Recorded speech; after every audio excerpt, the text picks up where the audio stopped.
Hi, my name's Jill, and I'm not here necessarily to teach you how to replace a roof on a travel trailer, but I am here to tell you that you can. So stay tuned. Hi. Several years ago, my husband and I bought a camp trailer. We bought it without doing our due diligence. We did not research. We thought we would just talk to the seller, find out what's the deal. It was an older camper. It was like a 91 Nomad Skyline. It was a bunk model. It was the perfect layout. We searched and searched until we found the layout that we wanted in the price range that we wanted. Now it was inexpensive. It was less than $2,000. 5 years ago, that was a reasonable price for a camper of that age, right?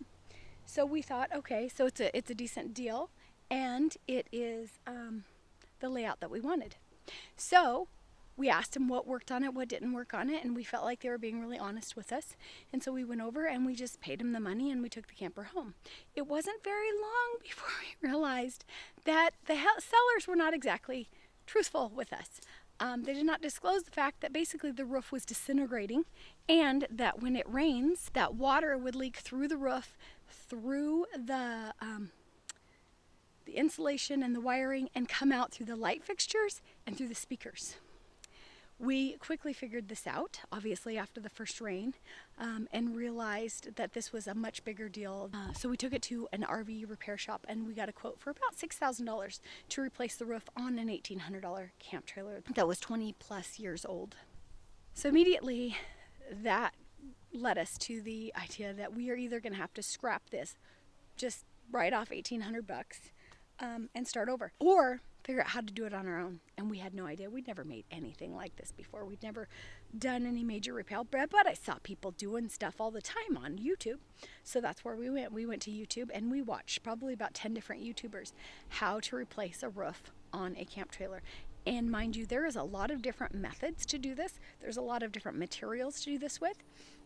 There's a lot of information out there, which is a blessing and a curse, because you can get quickly overwhelmed with all the information, and have a little bit of trouble just weeding through it all to get down to the information that you need for your particular task at hand. So the time that it took for us to research the information that we needed and then to be able to carry out the project was an extended amount of time. Probably a bit unreasonable, really, but we wanted to make sure that we were doing it right, to the best of our ability, and that we were comfortable with every cut, every removal, every screw, everything. And we learned so much information simply from watching YouTube. So my video today here is not to tell you how to replace a roof, but it's to tell you that you can replace a roof. Some of the tricks that we learned along the way was to watch lots and lots of different YouTubers and how they go about it. Find the methods that make sense for your particular camper that you're doing the work on, because a lot of them are different. What type of roof you need to replace. And there's aluminum, there's fiberglass, there's rubber. Ours in particular was rubber. We sourced some places on the internet for replacement rubber. We went to Johnson Supply, which actually is like a roofing supply place and has now developed more into a trailer supply place. But we bought some 60 mil EPDM rubber roofing that was white and some glue.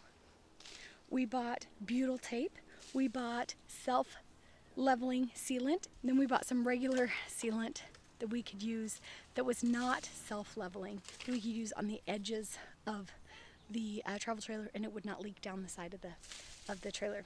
After we watched a sufficient amount of YouTube channels, and we would watch and pause and go out and then do that work and come back and watch a little bit more and pause it and go out and do a little bit more. It took us a long time, but we felt in the end pretty comfortable with every stage that we did.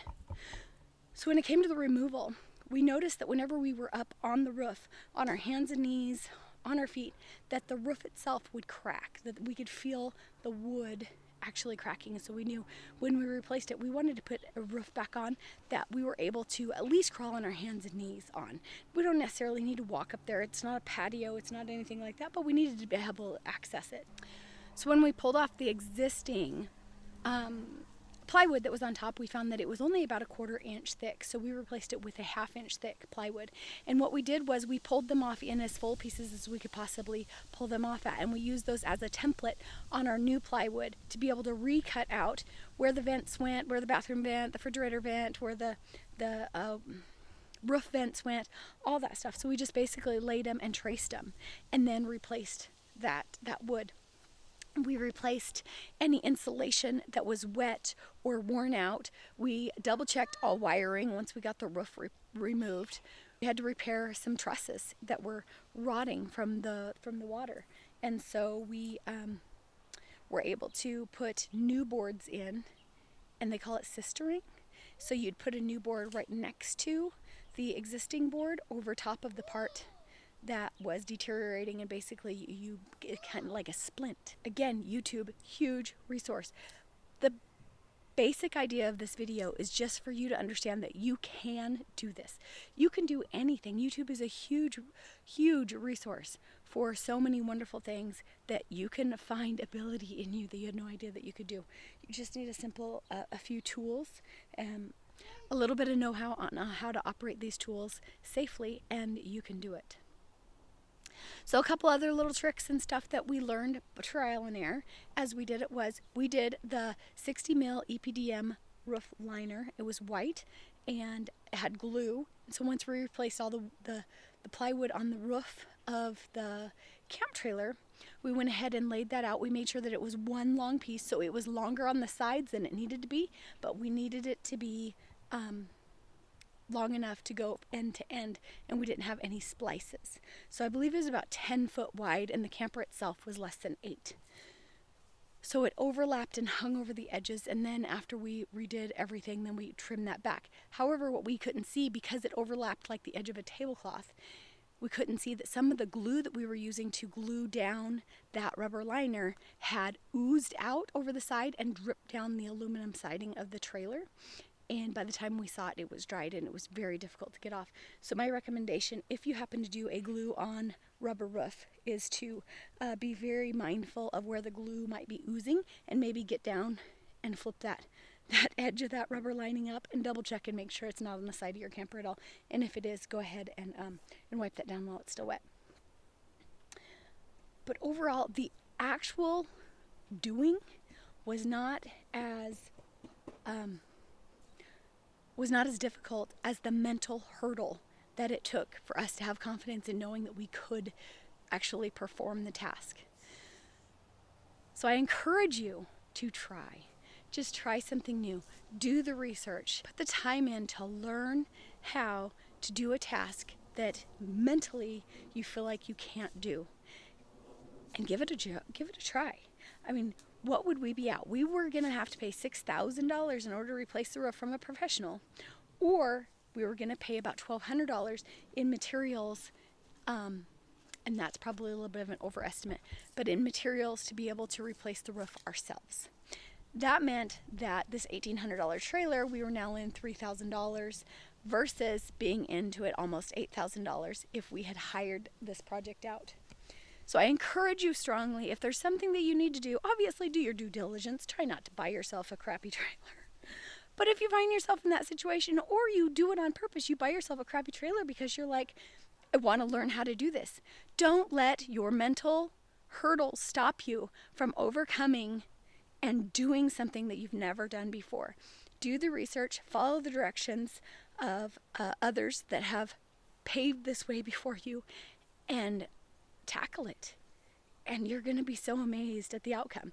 In the end, we ended up having to obviously redo parts of the majority, well, I'd say 90% of the inside of the travel trailer because there was obvious damage on the interior from the damage from the roof leaking. So we put some more money into that. But what we did was we replaced the roof, we replaced the tires, we remodeled the interior of this trailer. We used it for 3 years with our family, had several wonderful trips, had tons of compliments. I learned so much on how to go about things. I would change this and change that and then go back and rechange it again because I would find a better way of doing it. I changed our dinette probably 3 or 4 times until I found the thing that suited us best. And it was so fun to stretch myself to be able to learn how to do different things and to be able to just say, you know what do I have to lose, right? Like, it's our camper and we're just going to make it work to whatever we want. And I learned so much about how they're built and what I can do with them and what limits I could push. And it was just fabulous. And so I encourage you to stretch yourself, do the research, take on that challenge, and you can do this. You can totally do this. I hope you have a great day, and God bless you.